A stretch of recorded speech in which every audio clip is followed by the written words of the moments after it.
totoo lang, masyado na siyang basura ba na gossip.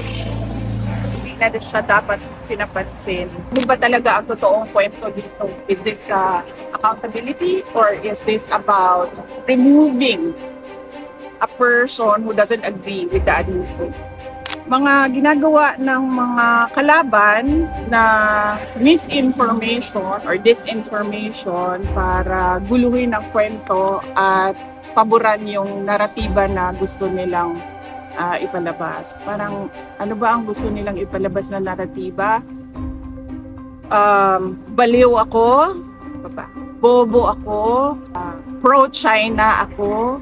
Never in the history sa aking trabaho ako nagtapon ng laptop sa isang colleague or sa isang empleyado or sa isang abogado.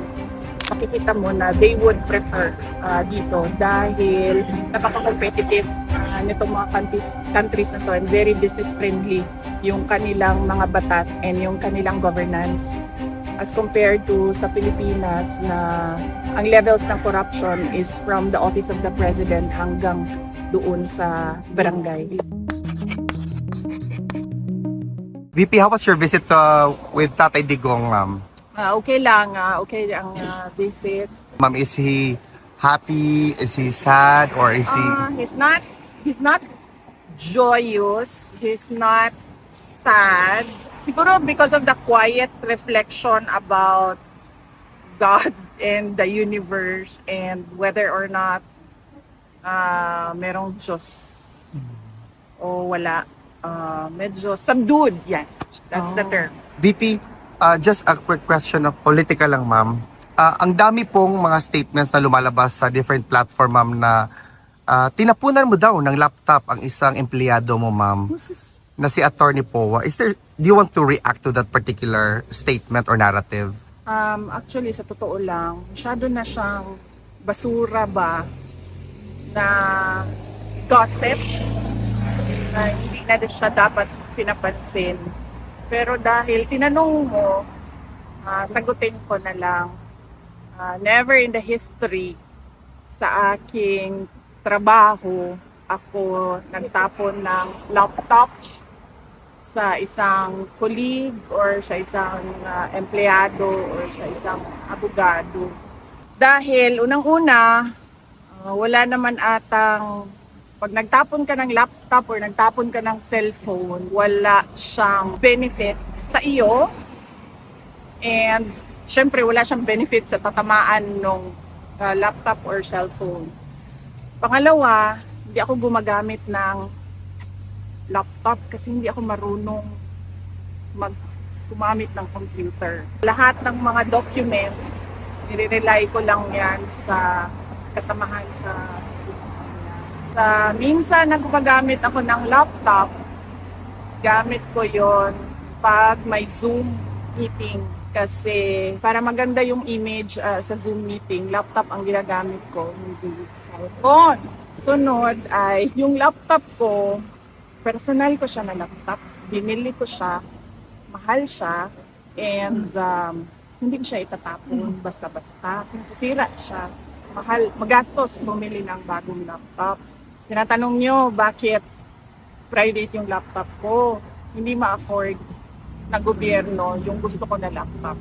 So nagpabili ako ng laptop, sabi ng mga tao sa gobyerno, hindi daw nila ma-afford yung laptop ko. So bumili ako sarili kong laptop. Hindi ako nagtatapon gamit, kahit anong gamit sa ibang tao. Pangalawa, hindi ko itatapon yung laptop ko dahil personal ko yun. Pag nasira yun, ako din yung gagastos sa bibili ng pero sabi ko nga, basura siya na chismis. Na tulad ng in relation to sa pinag-usapan natin kahapon, mga ginagawa ng mga kalaban na misinformation or disinformation para guluhin ang kwento at paboran yung naratiba na gusto nilang ipalabas. Parang ano ba ang gusto nilang ipalabas na naratiba? Baliw ako, bobo ako, pro-China ako. Brat ako, pero ewan ko, tumipigil na sila ngayon. Unstable, ma'am. Oh yeah, baliw nga, stable. Yun yung sinasabi ko. Basura na siya, pero syempre dahil nakoconsume siya sa social media para paboran yung narrative na gusto ng kalaban. Ayun pala, corrupt, magnanakaw. VP Inday, there's also a lot of information circulating, no, na yung mga congressman daw, they are just going to vote for your impeachment because they fear that, kasi nagboto din sila last year, that you're going to be vindictive towards them. Should you surmise this political persecution being done to you? What's your reaction to that? Kung ako congressman ba, hindi ako nag-iisip kung vindictive ba yung tao o hindi. Matagal na ako sa politika. Hindi ako kilalang tao na or politiko na vindictive. Alam yan ng mga tiga Davao. Nagkaroon din ako ng mabigat na kalaban noon si Speaker Nograles. Pero hindi ako kilala na isang vindictive na tao. Tapos pangalawa, pag ako congressman, hindi ako titingin sa kung vindictive ba o hindi yung isang tao. Titingin ako sa ebidensya. Yes. Meron bang ebidensya? Wala. Wala naman. Nung final yung complaints, walang ebidensya at all yung nakalagay doon. Lahat yun parang, kumbaga allegations lang lahat. Nothing to support the allegations. Yun yung dapat na tinitingnan nila. May basehan ba ito o wala? Ano ba talaga ang totoong kwento dito? Is this accountability or is this about removing a person who doesn't agree with the administration? In addition to that, VP Inday, there's also a lot of information na sinasabi nila magboboto na lang sila sa impeachment mo kasi they fear that they're going to be receiving zero allocation for budgets sa respective na districts nila. What's your reaction to that, ma'am? Zero na talaga. Wala ng pera. Uy! Merong impeachment o wala ng pera na pwedeng ibigay. Pag binigay pa yan nila ang pang-MOOE sa mga congressman, hindi na magpa-function ang gobyerno. Po, amidst the political noise and chaos, tsaka po sa mga pagtaas ng presyo ng bilihin, yung inflation po natin ngayon, yung gasolina. Oo. Ano pong masasabi niyo or mensahe niyo po sa mga ordinaryong Pilipino na patuloy na lumalaban sa araw-araw na buhay, at sa traffic, sa mahal ng kuryente, sa mahal ng bilihin? And second question po, ma'am, as a leader, you think there's still hope for the Philippines? Because can we go back or can we from being an ayuda nations? Because sa lahat po ng problema ngayon at sa lahat ng crisis na meron tayo, parang ang solusyon lagi ng gobyerno is ayuda. Oo. Unang-una, kung tama ba na inuuna tama ba na inuuna yung politika kesa sa problema ng ordinary family? Syempre hindi. Ako as a Filipino, no, and as a public official, hindi. Dapat nauuna ngayon ang isipin ng pamahalaan ay paano yung pambili ng pagkain araw-araw ng mga pamilya na naghihirap. Sabi ko nga nung usapan natin nung isang araw, sabi ko kahit hindi na lahat, no, kahit hindi na yung middle class, pero isipin nila yung mga kumbaga, ano bang term, one day, one eat na mga families, no? Na parang tipong kung may kita sila ngayon, may pagkain. Kung walang kita ngayon, walang pagkain. So yun yung dapat ang iniisip at inuuna ng pamahalaan na kung totoo man yung suhulan para sa impeachment, it is better off used to help struggling families because of the current economic situation of the Philippines. Alawa, ma'am. So, Ma'am, as a leader po, Ayuda Nation? yeah, kung Pwede ba? may pag-asa pa po ba tayo para Oo. bumangon ulit and to Oo. go away with ayuda? Yes, ma'am. Kasi hindi naman dapat kasi talaga solusyon sa problema ng poverty is ayuda. Hindi iyon yung solusyon. So, kung may pag-asa pa ba? Yes, pero hindi hindi ka agad yun mararamdaman at makikita ng mga tao. So ma'am, ano pong masasabi niyo or mensahe niyo po sa mga taong nawawalan na po ng pag-asa and sobrang pagod na sila sa pakikipaglaban sa buhay? Nakikiisa ako sa kanila sa pagkapaguran dahil sa kawalan ng direksyon ng gobyerno natin. At masakit din sa akin na marami, syempre naging mayor din ako at marami din akong napuntahan na iba't ibang lugar sa Pilipinas. Marami akong nakilala na, alam mo yon, hindi sila congressman, hindi sila mayor, hindi man lang sila konsehal na sigurado at assured yung sweldo buwan-buwan, no? Na nakakaawa dahil, yun nga, minsan hindi nila alam kung may darating na pera o wala, may pambili ng pagkain o wala. Yun kasi talaga yung pinaka basic, no, na kailangan tugunan ng gobyerno. Yung capacity o yung oportunidad ng mga tao na magkaroon ng pera, pambili ng pagkain, paaral sa kanilang mga anak. At syempre, bahay, kuryente. Any question? Ma'am, Go ahead. Go ahead, ma'am. yeah, I just wanted to ask. Dito, ma'am. Sarah, I just wanted to ask, where do you draw strength amidst all the bashing and the persecution that you are facing every day? Wala kasi ako sa social media, ma'am. So, hindi ko nakikita yung bashing.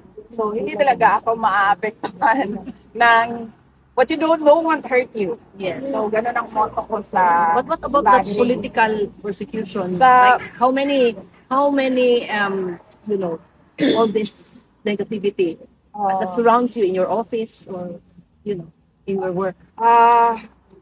Sa trabaho naman ba, meron talaga, syempre sa isang opisina, meron talaga mga problema, no, particularly sa administration and operations. But usually lahat naman yan nasusolve with coordination meetings with staff and officials.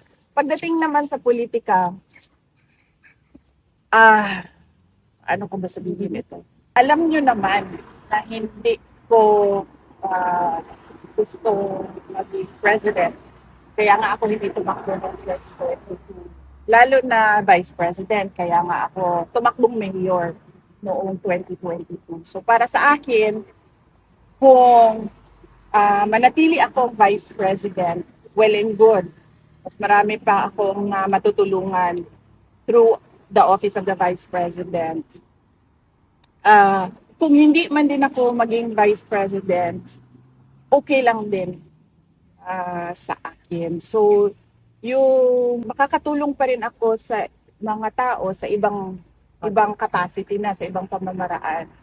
So, either way, mawawala yung capacity ko.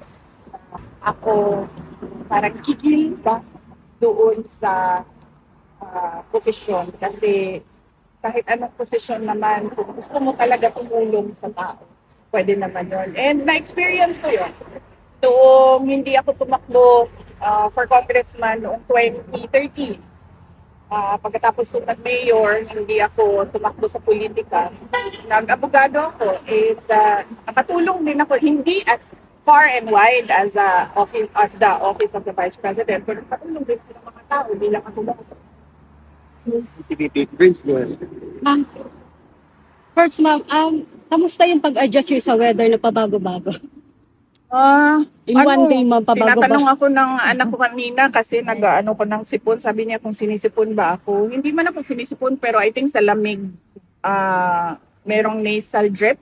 Oo. Oo. Or Baka sa allergy, pollen. ma'am. Yes, yan. Baka sa... May quartz ang tawag. Ano ba yung abog diri sa Netherlands? Daghan. Lalo sa Duterte Street. Hindi siguro sa pollen kasi I don't think may problema ako sa pollen. But sa dust, sigurado ako may Yes. problema ako sa dust. Alikabok. Kasi alikabok. Dahil pag nag-aayos ako ng gamit, kailangan ko talaga mag-mask.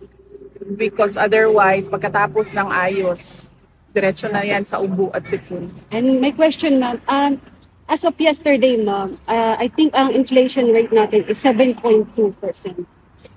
May mga investors, ma'am, foreign investors na nag-aalangan o ayaw na mag-invest sa Pilipinas dahil po sa korupsyon na hindi na matapos-tapos. At the same time, ma'am, may mga foreign investor na Pilipino na sa ibang bansa na nag-i-invest instead na sa Pilipinas dahil po yung corruption na hindi na natigil-tigil.